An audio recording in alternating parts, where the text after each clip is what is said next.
नमस्कार। आज हम एक ऐसी कुदरती ताकत की कहानी में गहरे उतरेंगे जो सिर्फ मौसम नहीं बदलती बल्कि करोड़ों लोगों की जिंदगी की धड़कन है। जी हाँ, हम बात कर रहे हैं भारतीय मानसून की। आखिर ये काम कैसे करता है और ये इतना जरूरी क्यों है? चलिए पता करते हैं। तो शुरू करने से पहले चलिए दो बहुत ही बुनियादी शब्दों का फर्क समझ लेते हैं, जलवायु और मौसम। देखिए, मौसम तो आज या कल की बात है। आज धूप है, कल शायद बारिश हो जाए। लेकिन जलवायु वो एक लंबी कहानी है, 30 साल या उससे भी ज्यादा का औसत। जैसे भारत की मानसूनी जलवायु जो यहाँ की एक पक्की पहचान है। अच्छा, अब किसी भी जगह की जलवायु को समझने के लिए हमें सबसे पहले पृथ्वी के नक्शे को समझना होगा, उसका ग्रिड सिस्टम। ये कुछ ऐसी अदृश्य रेखाएं हैं जो तय करती हैं कि दुनिया के अलग अलग हिस्सों में मौसम का मिजाज कैसा रहेगा। ये हैं अक्षांश रेखाएं, जिन्हें हम पैरेलल्स भी कहते हैं। इनका सीधा सा काम है ये तय करना कि सूरज की किरणें कहाँ कितनी तेज पड़ रही हैं। भूमध्य रेखा के पास यानी इक्वेटर के पास सबसे ज्यादा गर्मी होती है और जैसे जैसे हम ध्रुवों की तरफ बढ़ते हैं तापमान गिरता जाता है और इसी से अलग अलग क्लाइमेट जोन बनते हैं। और जरा सोचिए, अगर हम पोल्स को छोड़ दें तो पूरी पृथ्वी को ऐसी 179 रेखाएं घेरे हुए हैं। ये सिर्फ एक नंबर नहीं है, बल्कि यही वो रेखाएं हैं जो हमें धरती की जलवायु को इतनी बारीकी से समझने में मदद करती हैं। अब इस ग्रिड का दूसरा हिस्सा देखते हैं, यानी देशांतर रेखाएं। ये नॉर्थ पोल से साउथ पोल तक जाती हैं और इनसे न सिर्फ किसी जगह की सटीक लोकेशन पता चलती है, बल्कि हमारा समय भी तो इन्हीं से तय होता है। और ऐसी कुल 360 देशांतर रेखाएं हैं। तो जब ये अक्षांश रेखाओं से मिलती हैं, तब जाकर पृथ्वी का पूरा ग्रिड तैयार होता है। एक ऐसा नक्शा जो हमें हमारी दुनिया को बेहतर ढंग से समझने में मदद करता है। तो ग्रिड तो हमने समझ लिया। अब उन ताकतों को देखते हैं जो असल में हमारी जलवायु को चलाती हैं।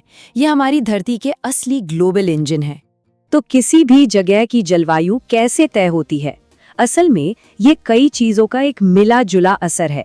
वहाँ पहाड़ों की ऊंचाई कितनी है, वो जगह समंदर से कितनी दूर है, हवा का दबाव कैसा है और भी बहुत कुछ। ये सब मिलकर एक बहुत ही दिलचस्प पहेली बनाते हैं। लेकिन इस पहेली में एक बहुत बड़ा सवाल और भी है। ये जो दुनिया भर में हवाएं चलती हैं, ये सीधी क्यों नहीं चलती? आखिर वो कौन सी अनदेखी ताकत है जो इनके रास्ते को मोड़ देती है? चलिए इस रहस्य को भी सुलझाते हैं। इसका जवाब है कोरियोलिस इफेक्ट। ये हमारी पृथ्वी के घूमने का ही एक नतीजा है। इसको ऐसे समझिए कि अगर आप एक घूमते हुए झूले पर कोई गेंद फेंकें तो वो कभी सीधी नहीं जाएगी। ठीक वैसे ही धरती के घूमने की वजह से हवाएं भी मुड़ जाती हैं, नॉर्दर्न हेमिस्फीयर में दाईं ओर और सदर्न हेमिस्फीयर में बाईं ओर। यहाँ देखिए, हवाएं एकदम सीधी नहीं चल रही हैं, बल्कि वो घूम रही हैं, मुड़ रही हैं। ये जो हल्का सा मोड़ है ना, यही दुनिया की बड़ी बड़ी मौसम प्रणालियों को जन्म देता है, जिसमें हमारा मॉनसून भी शामिल है। तो चलिए अब इन सारी बातों को एक साथ जोड़कर भारत की सबसे बड़ी और सबसे जरूरी जलवायु घटना को समझते हैं, यानी भारतीय मानसून को। सबसे पहले तो ये जानना बड़ा दिलचस्प है कि मानसून शब्द अरबी के मौसम शब्द से आया है और इसका मतलब ही होता है मौसम, जो हवाओं की दिशा में होने वाले मौसमी बदलाव को दिखाता है। तो मॉनसून सिर्फ बारिश नहीं बल्कि हवाओं का पूरा एक चक्र है। तो मॉनसून के दो मुख्य इंजन कौन से हैं? पहला, गर्मियों में जमीन का तेजी से गर्म होना, जिससे वहां लो प्रेशर बनता है, और दूसरा, मेडागास्कर के पास समंदर का ठंडा रहना, जिससे वहां हाई प्रेशर बनता है। और ये प्रक्रिया काम कुछ ऐसे करती है। गर्मियों में तिब्बत का पठार भयंकर गर्म होकर एक लो प्रेशर जोन बना देता है। ठीक उसी वक्त हिंद महासागर पर हाई प्रेशर होता है। बस ये प्रेशर का अंतर एक बहुत बड़े वैक्यूम क्लीनर की तरह समंदर से नमी वाली हवाओं को भारत की तरफ खींच लेता है और फिर होती है जबरदस्त बारिश। और जैसे ही ये हवाएं भारत की जमीन पर पहुंचती हैं, मॉनसून दो हिस्सों में बंट जाता है।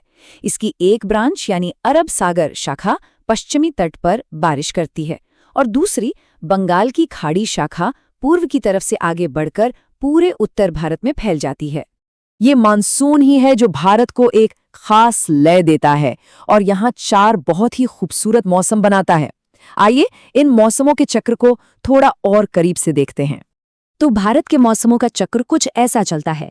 दिसंबर से फरवरी तक ठंडी और सूखी सर्दियां, फिर मार्च से मई तक आती है चिलचिलाती गर्मी और लू का समय। जून में मानसून दस्तक देता है और सितंबर तक पूरे देश में बारिश का मौसम रहता है।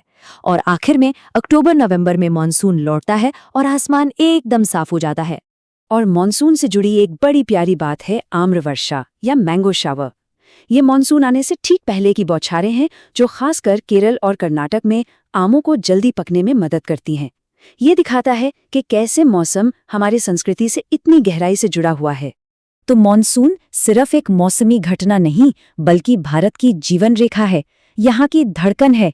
लेकिन अब जलवायु परिवर्तन की वजह से ये और भी अप्रत्याशित और भी अनप्रिडिक्टेबल होता जा रहा है। अब सवाल ये है कि हम इस जीवन देने वाली शक्ति की बदलती लय के साथ कैसे तालमेल बिठाएंगे। इस पर सोचना हम सभी के लिए बहुत जरूरी है।